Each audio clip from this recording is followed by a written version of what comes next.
Hi friends, welcome to our channel.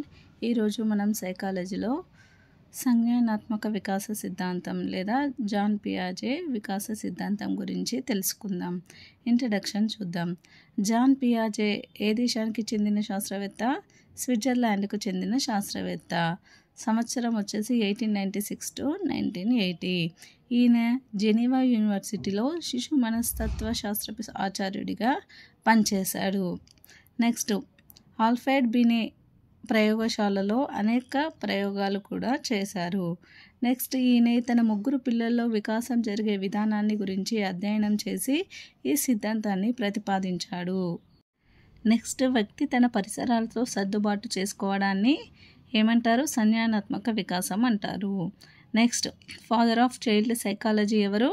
John పియాజే. Next, physical environment గురించి ప్రయోగాలు చేసింది John పియాజే. Next, cognition అంటే సంజ్ఞానం. సంజ్ఞానం అంటే ఏంది నాన్న? ప్రాసెస్ ఆఫ్ నోయింగ్ అంటే తన గురించి, తన చుట్టూ ఉన్న పరిసరాల గురించి తెలుసుకోవడాన్ని ఏమని పిలుస్తాము మనం? కాగ్నిషన్ అని పిలుస్తాము. నెక్స్ట్, రేడికల్ కన్స్ట్రక్టివిస్ట్ అని ఎవరిని పిలుస్తాము? జాన్ పియాజేని పిలుస్తాము. నెక్స్ట్, జాన్ పియాజే పిల్లల్ని ఏమని పిలుస్తాడు? లిటిల్ సైంటిస్ట్ అని పిలుస్తారు. నెక్స్ట్ చూడండి, ఇక్కడ పిల్లలకు పెద్దలకు క్వాంటిటీ అనేది సేమ్ ఉంటుంది. క్వాంటిటీ అంటే ఇక్కడ నెంబర్, అమౌంట్ అని గుర్తుంచుకోండి. క్వాలిటీ అనేది డిఫరెంట్గా ఉంటుంది. అంటే ఒక్కొక్కరికి ఒక్కొక్క క్వాలిటీ ఉంటుంది కదా, దట్ మీన్స్ డిఫరెంట్గా ఉండేది కైండ్ అన్నట్టు. సో దానిని క్వాలిటీ అని పిలుస్తారు. నెంబర్ సేమ్ ఉంటుంది, దీన్ని క్వాంటిటీ అని పిలుస్తారు. సో పెద్దలకేమో ఏం సేమ్ ఉంటుంది? పిల్లలకి పెద్దలకి క్వాంటిటీ సేమ్ ఉంటుంది, క్వాలిటీ అనేది డిఫరెంట్గా ఉంటుంది. నెక్స్ట్, ఇక్కడ ఒక క్వశ్చన్ చూడండి. అకార్డింగ్ టు జాన్ పియాజే, children's thinking differ in dash from adult than dash. కైండ్లో డిఫరెంట్గా ఉంటుంది, అమౌంట్లో సేమ్ ఉంటుంది. నెక్స్ట్, పియాజే థియరీ. ఇందులో 2 టైప్స్ ఉంటాయి. స్టేజెస్ ఉంటుంది, నెక్స్ట్ కాగ్నేటివ్ ప్రాసెస్ అనేది కూడా ఉంటుంది. ఇందులో కాగ్నేటివ్ ప్రాసెస్లో ఏమేమి ఉంటాయి? స్కీమాటా ఉంటుంది, సంశీకరణం ఉంటుంది, అనుగుణ్యం ఉంటుంది, ఈక్విలిబ్రేషన్ ఉంటుంది. ఫస్ట్ వన్ స్కీమాటా గురించి మనం తెలుసుకుందాం. స్కీమాటా అంటే ఏంది? ఫస్ట్ మనం ఏదైనా ఒకటి ఊహించుకోగానే, ఒకవేళ క్యాట్ ఊహించుకున్నాం అనుకుంది, దానికి సంబంధించి మన మెదడులో ఒక బొమ్మ వస్తుంది కదా, అంటే దాని గురించి ఒక గుర్తు అనేది వస్తుంది. దానినే మనం ఏమని పిలుస్తామో? స్కీమాటా అని పిలుస్తాము. ఇక్కడ చూడండి, పరిసరాలలో ఉన్న వస్తువులతో సర్దుబాటు చేసుకోవడం కోసం పిల్లలు పెద్దలు ఉపయోగించుకునే సంజ్ఞానాత్మక నిర్మితులు లేదా ప్రవర్తన నమూనాలను ఏమని పిలుస్తామో? స్కీమాటా అంటాము. అంటే మనం ఊహించుకున్న ప్రతిమను ఏమని పిలుస్తాము? మనం స్కీమాటా అని పిలుస్తాము. స్కీమాటాలు పుట్టుకతోనే కొన్ని ఉంటాయి. ఫర్ ఎగ్జాంపుల్, శిశువు చనుపాలు తాగడం, చూడడం, తన్నడం, పట్టుకోవడం, కొట్టడం, శిశువు తన పెదవులకు తాకిన వస్తువులను పీల్చడం, ఇవన్నీ కూడా పుట్టుకతో వచ్చే స్కీమాటాల కిందికి వస్తాయి. నెక్స్ట్, వయసు పెరిగే కొద్దీ స్కీమాటాలు అనేవి మారుతూ ఉంటాయి. నెక్స్ట్, పియాజే ప్రచాలకాలు. సో పియాజే ప్రచాలకాలు అంటే ఏంటిది? పీల్చడం, పట్టుకోవడం వంటివేమో ఇంద్రియ కృత్యాలు, బాహ్య ప్రవర్తనగాను తెలుస్తాయి. ప్రణాళికలు, సమస్య పరిష్కార నియమాలు, వర్గీకరణ వంటి మానసిక చర్యలేమో శిశువు పెరిగే కొద్దీ మార్పు చెందుతాయి. వీటన్నిటిని కలిపి ఏమని పిలుస్తాము మనం? పియాజే ప్రచాలకాలు లేదా ఆపరేషన్స్ అని పిలుస్తాము. సో పీల్చడం, పట్టుకోవడం ఏమో ఇంద్రియ కృత్యాలు, అంటే బాహ్యంగా మనకు కనిపిస్తాయి. ప్రణాళికలు, సమస్య పరిష్కారం, వర్గీకరణ ఇవన్నీ మానసిక చర్యలు. ఇవన్నీ కూడా ఏమవుతాయి? శిశువు పెరిగే కొద్దిగా మార్పు చెందుతూ ఉంటాయి. వీటన్నిటిని కలిపి మనం ఏమని పిలుస్తామో? పియాజే ప్రచాలకాలు, ఆపరేషన్స్ అని పిలుస్తాము. ఫర్ ఎగ్జాంపుల్, సంజ్ఞానం, స్మృతి, ఏకకేంద్రక ఆలోచన, విభిన్న ఆలోచన, మూల్యాంకనం ఇవన్నీ కూడా పియాజే ప్రచాల కిందికి వస్తాయి. నెక్స్ట్, వయసుతో లేదా అనుభవాలతో స్కీమాటాలలో మార్పు రావడానికి కారణమైన నియమాలు ఏంటివి? 2. ఒకటి అనుకూలత, రెండవది వ్యవస్థీకరణ. అనుకూలత అంటే అడాప్టేషన్, వ్యవస్థీకరణ అంటేనేమో ఆర్గనైజేషన్. ఫస్ట్ అనుకూలత అంటే ఏంటో చూద్దాం. అనుకూలత అంటే ఏంది?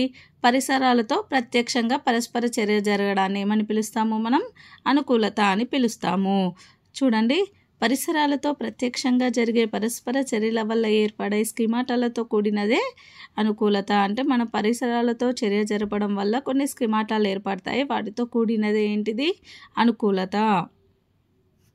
నెక్స్ట్ అనుకూలత అనేది 2 రకాలుగా ఉంటుంది. ఒకటేమో సాంశీకరణం, రెండవదేమో అనుగుణ్యం.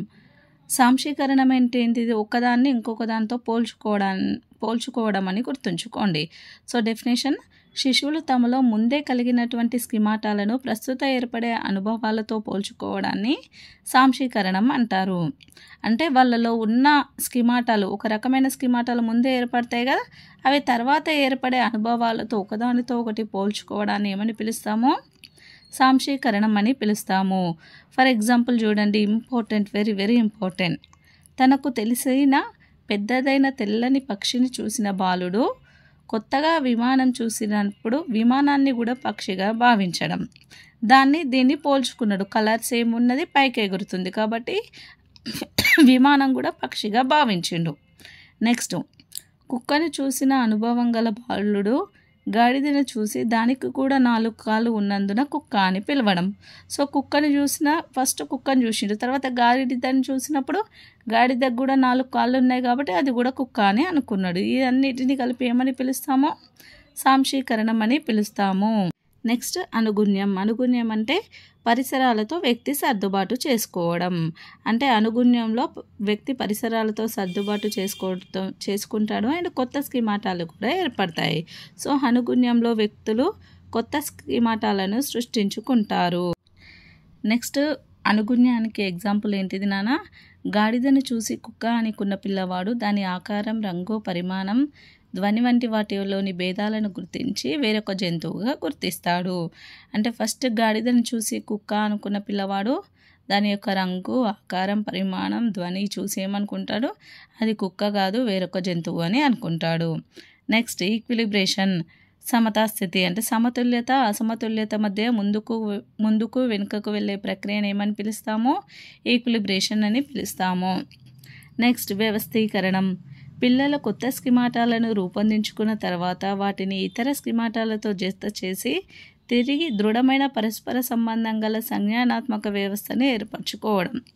పిల్లలు ఏర్పడిన స్కీమాటాలను రూపొందించుకుంటారు కదా, వాటిని వేరొక స్కీమాటాలతో జత చేసి తిరిగి పరస్పర సంబంధం గల ఒక దృఢమైన సంజ్ఞానాత్మక వ్యవస్థను ఏర్పరచడాన్ని ఏమని పిలుస్తాము? వ్యవస్థీకరణం అంటారు. అంటే ఆ స్కీమాటాలను ఈ స్కీమాటాలను కలిపి ఒక దృఢమైన సంజ్ఞానాత్మక వ్యవస్థని ఏర్పరుస్తారు. ఫర్ ఎగ్జాంపుల్, పుట్టిన శిశువులో ప్రారంభంలో దేనికది స్వతంత్రంగా పనిచేసే పీల్చడం, చూడడం, పట్టుకోవడం అనే ప్రతిస్పందనలు కొంతకాలానికి ఇవి విడివిడి సరళ ప్రవర్తనగా సమన్వయం చెంది ఉన్నత క్రమ వ్యవస్థగా ప్రకటితం అవుతాయి. అంటే పుట్టినప్పుడు ఎలా ఉంటాయి? పీల్చడం, చూడడం, పట్టుకోవడం అనేవి అన్నీ డిఫరెంట్గా ఉంటాయి. అంటే వేరుకు సంబంధించిన ప్రతిస్పందనలు. కానీ కొంతకాలానికి ఏమవుతాయి? ఇవన్నీ కూడా మామూలుగా సరళ ప్రవర్తనలుగా సమన్వయం చెంది ఉన్నత క్రమ వ్యవస్థగా సంఘటితం అవుతాయి. దీనిని మనం ఏమని పిలుస్తాము? వ్యవస్థీకరణం అని పిలుస్తాము. నెక్స్ట్, భౌతిక, మానసిక నిర్మాణాలను సంక్లిష్ట వ్యవస్థలుగా సమన్వయపరిచే సిద్ధతని ఏమని పిలుస్తాము మనం? వ్యవస్థీకరణ అంటారు. ఈ వ్యవస్థీకరణ బాహ్యంగానే కాకుండా అంతర్గతంగా కూడా జరుగుతుంది. నెక్స్ట్, సంజ్ఞానాత్మక వికాసం దేనిపై ఆధారపడుతుంది? ఇది ఇంపార్టెంట్ క్వశ్చన్. దశల క్రమంపై ఆధారపడుతుంది కానీ వయస్సుపై ఆధారపడదు. నెక్స్ట్, శిశువులో సంజ్ఞానాత్మక వికాసం ఏ సంవత్సరంలో పూర్తవుతుంది అనేది కూడా ఇంపార్టెంట్ క్వశ్చన్. 16 సంవత్సరాలలో శిశువులో సంజ్ఞానాత్మక వికాసం పూర్తవుతుంది. నెక్స్ట్, సంజ్ఞానాత్మక వికాస దశల గురించి నెక్స్ట్ క్లాస్లో తెలుసుకుందాం. ఈ వీడియో కనుక మీకు నచ్చినట్లయితే లైక్ చేయండి, షేర్ చేయండి అండ్ సబ్స్క్రైబ్ చేయండి. Thanks for watching.